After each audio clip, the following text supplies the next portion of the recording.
All right. So the first thing I'm going to do is before I go into some charts, taking a look at upcoming trades, what I want to do is identify a basic model.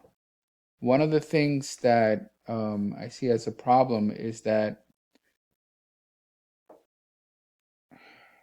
thinking has been replaced by something else. I mean, and to be honest, it's like there's a moving average cross or some indicator or something like that. But in reality, you wouldn't buy anything based on some moving average cross. Wouldn't buy a house, wouldn't buy a car, but wouldn't buy nothing based off of like a pattern, like okay, green candle, red candle, green candle, or some shit like that, or So the um, thinking has been replaced by the study of indicators and specializing in indicators, and then using that indicators as a crutch instead of using common sense. So I'm going to explain the model. Indicators, first of all, are just measuring tools. They're just tools for measurement. And what I mean by that is that they measure something and give you a value, over the course of the past 14 bars or something like that. I'm not discounting them. I'm just saying that they are tools for quantifying, but not for making a decision to buy and sell, in my opinion. All right, so let's just go over a basic model of how markets work. In an uptrend, you have, I talk about higher highs and higher lows, right? So that's one definition. The other is that the up waves are bigger than the down waves. Therefore, you must have trend. And if the up waves are bigger than the down waves, you'll have an uptrend. The other thing is higher highs and higher lows. Now, the key to remember here is not just like definitions about higher highs and higher lows, but what is creating trend. And just think about it for a second. And it's going to sound simple, but we'll jump into it. The first thing is you need buyers, right? I mean, that's no brainer. But what type of buyers are there? And this is the model, right? So, what type of buyers are there? We obviously know that for a trend to continue, you need buyers, right? They need to be there to continue buying what? The breakout and the pullbacks. That is why you're getting higher highs. Breakout buyers are creating higher highs, and the higher lows are created by pullback buyers. All right, so breakout buyers, what types? Breakout buyers, and two, pullback buyers. This is what's creating your higher highs and higher lows, or something similar to it, where you have that quote unquote structure, right? So now where are they? Here you'll have your breakout buyers, right? And the evidence is so clear. I mean, every chart you take a look, you'll basically see high volume right there. High volume right there. Then as it comes here, there's profit taking. Profit taking. Then it pulls back, and around that same area, sometimes a little bit lower, there are pullback buyers. Pullback buyers. All right. So and this is so pullback buyers are here. I'll just call it breakout buyers. Over here, identified by high volume, and pullback buyers also identified by high volume because they're buying. They're buying, they're accumulating, whatever. So over here again, you have the same thing occur over and over and over again, where you have breakout buyers, and you have pullback buyers. And then again, you have the same thing over and over again. Oh, by the way, over here, what's causing is the profit taking. So over here, you have some profit taking. Then you have the breakout buyers. Yeah, you have profit taking. And then you have pullback buyers. Pullback buyers. All right. So basically, you have breakout buyers and pullbacks. And the structure in 3 steps is you have breakout buyers, then you have profit taking, then you have pullback buyers. All 3 are identified by high volume. All 3. So as long as you have this, what will happen? Uptrend will continue. We have breakout buyers, and then you have some, I mean, obviously, like this, you see at the highs, you see profit taking, right? As long as you have breakout buyers and pullback buyers, the market will go higher. But there should be some profit taking as well. If there's not profit taking, it can get overextended. And if it gets overextended, there's a lot of bad things can happen because then it'll become a very good short opportunity. And anyway, but the idea here is these 2 groups, breakout buyers and pullback buyers, they are creating the higher highs and higher lows. And this is what's creating the trend. Okay, now, so now that you know that, you know the model, right? The second thing is, how do you identify them? High volume. The first thing is breakout buyers and pullback buyers. If they're there, the uptrend continues. Second thing is they're identified by high volume. All right, that's really it. Why? And if you take any chart, and I'll show you over and over again that at the breakout, there's high volume. At the top of the rally, there's high volume. And on the pullback, right around the breakout, or sometimes a little bit lower near the prior low, there is high volume. Why? Because breakout buyers are buying heavily, creating high volume to take the market higher, creating the higher high. Profit taking is that profits are then taken, causing a pullback. That pullback will then be bought by those who are trying to reaccumulate the pullback, and that has high volume, which forecasts another attempt higher. That forecasts another attempt higher. Okay, so we've gone over the participants, high breakout buyers and pullback buyers. I keep it really simple because that's what you see. You don't see like who they are or the groups they are or some report indicating. All you know technically, right, on a chart is someone's buying the pullback, someone's taking profits at the highs, and then when it pulls back, they're reaccumulating. So that's what you see. That's what we'll go with. All right. Now, when is there a problem? There is a problem when one of these 2 are not there anymore. So what do I mean by that is when, let's say you have this one other leg up, right? Up. If this area right here doesn't have high volume, there's a problem. Something's off. The breakout buyers are not there, and that will worry the pullback buyers. Because if the breakout buyers are not there, it's the pullback buyers will not buy the pullback. They will think twice about buying the pullback. So the breakout buyers signal something to the pullback buyers that, yeah, we're willing to buy highs.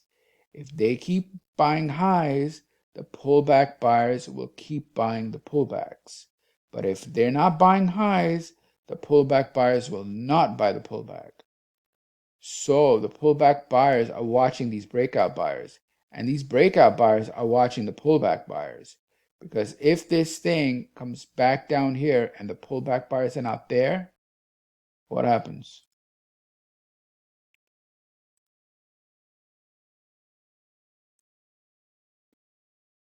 It can go to a secondary support, or there can be some type of trend change.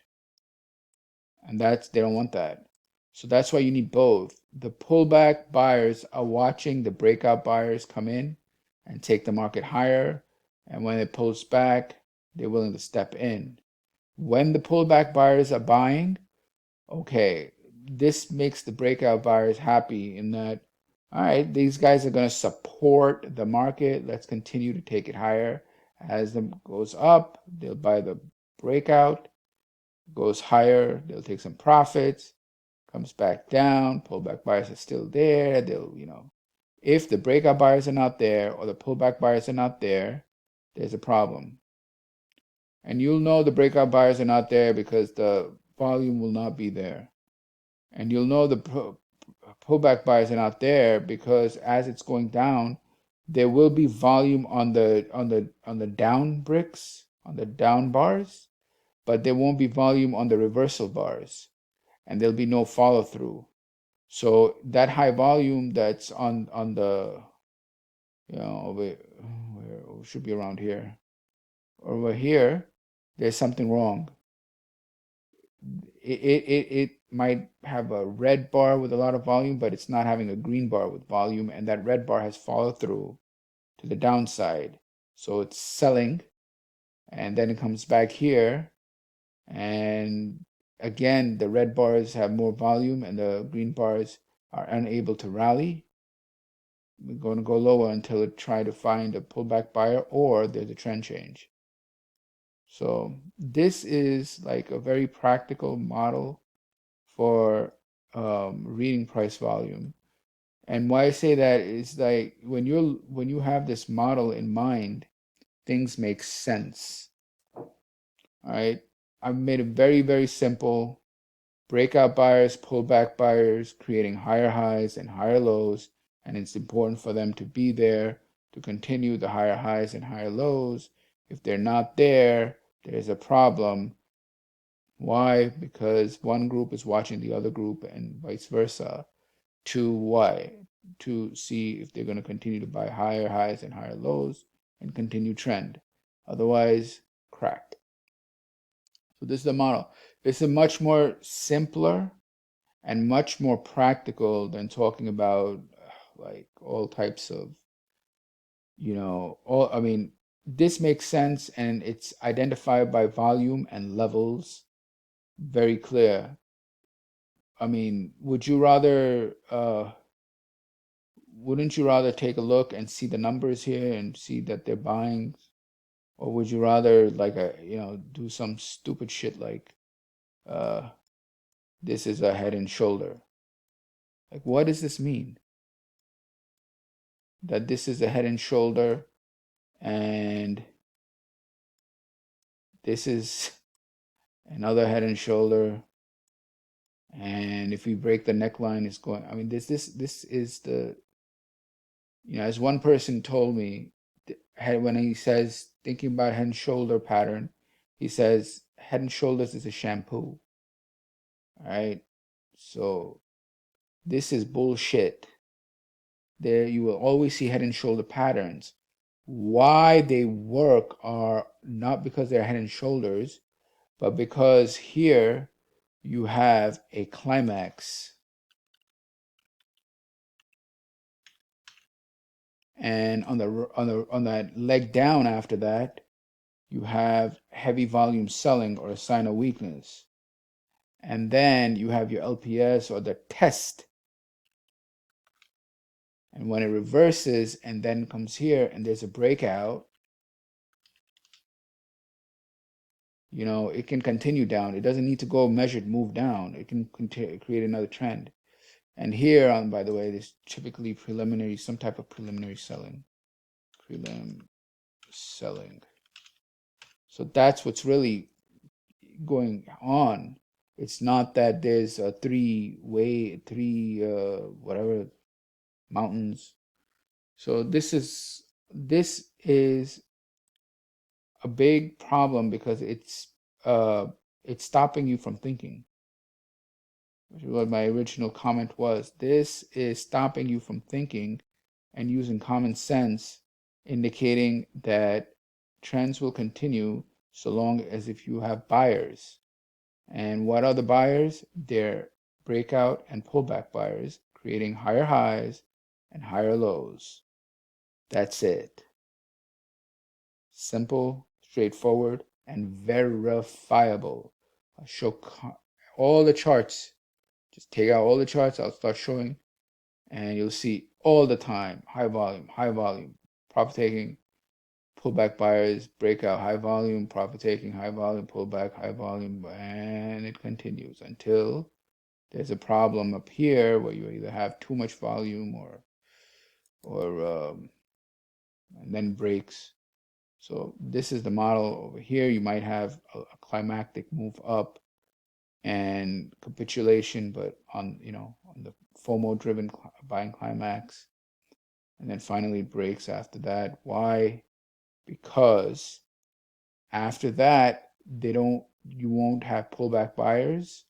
You'll have selling pressure instead that takes you out, and there's too much volume stuck up here, which creates the resistance because they want to get out because they're trapped. The breakout buyers are trapped, right? Over here, you might have breakout buyers, and then there's no pullback buyers, and there's heavy selling. Breakout buyers are trapped. Oh shit! As soon as it goes up here, they want to get out, causing the break and retest. Right, some type of break and retest, but it goes a little bit higher. Anyway, this is very simple, straightforward. Okay, now that said, now we'll take a look at some markets. All right, I think I'm continuing. All right, so we see over here the daily. I have YM, I have crude, I have euro, and I have soybeans. Now, why am I looking at these? Why I'm taking two markets long, two markets short. All right, that's it. And how to determine? It's right here. Let me go over here. We're gonna use four pieces. I only have three right now, but the fourth is momentum. The first is relative strength, then uptrend or downtrend or whatever. This is uptrends. Then the higher highs. Are they making higher highs? For example, gold made 42 highest high or something, a high that's bigger than 42 bars. So that should be explored. What's going on there? Yeah, something happened there. I don't know what. Um, anyway, so the three pieces that indicate strength. One is obviously relative strength. Two is trend. Trend can be uptrend or downtrend, and you can use any measurement. This is where indicators are helpful. Any measurement of trend, whatever. Then three, higher highs. Then four, a measure of momentum.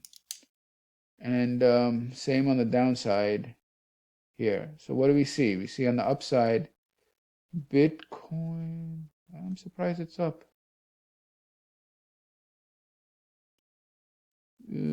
I think it was in consolidation, but I'll take a look. Anyway, so we see relative strength, trend is up. There's a lot of relative strength. And obviously the equities are up, crude is up, and wheat is up some too. On the downtrend, we see you want relative weakness, so euro screwed, treasuries. Euro has a lot of lower lows, 330. That's pretty bad. So this would be a short candidate, for day trade. And soybeans, the 15th lower low. So once you filter, because basically trade selection is filtering, then we'll take a look at the market. So we see over here on the YM chart, you see the breakouts. All I have is a daily, then I have the Renko, and then I have a lower time frame, a lower brick size Renko. And then even, just to get the levels and to identify what breakout buyers. Like I said, where are they? You see this high, you see this number 7 goes higher than 6 and 3. It's an increase in volume. And then over here you have 11 and 27 because they're taking out another high. So who are these? These are breakout buyers. All right. Now we had breakout buyers right there. Right there. Then some profit taking, pull back to the breakout buyers, rally, and then finally a break. Why? Breakout buyers weren't there anymore. And now they're stepping in. So to make a long story short, you're going to see this on every chart. I mean, I'll just give another example. Here on the euro, you had a low and you had 73, 69, 89. That's the breakout. What happened? Increase in volume. Why? Breakout sellers. That's why. Breakout sellers are right there. What happens on the pullback? It goes to 122. That's pretty high. 127. That's high. Why? They're selling. Pullback sellers are there. So they're selling the up wave, right? Pullbacks, breakout sellers. There's some profit taking right here. How do you know? That's what the model says, and that's what they're doing. See this increase, 64 is greater than 16 and 28. So this increase in volume, that brick, and then a reversal after it shows that they were profit taking, and it's a significant amount of profits. And then when it goes up and it increases and reverses, you know that they're sellers because of the increase in volume and the reversal back down, which will be very evident on the chart. All right, I'm done. I just wanted to go over the model and just emphasize that when you're looking at trends, you're looking for breakout buyers, profit taking, and then pullback buyers to enter. And as long as you have those, in my opinion, the trend is continuing up, and vice versa for downtrends. There's a problem when there's no breakout buyers. There's a problem when there's no breakout pullback buyers. These are the things that create issues. Take care. Long video, but whatever. Take care.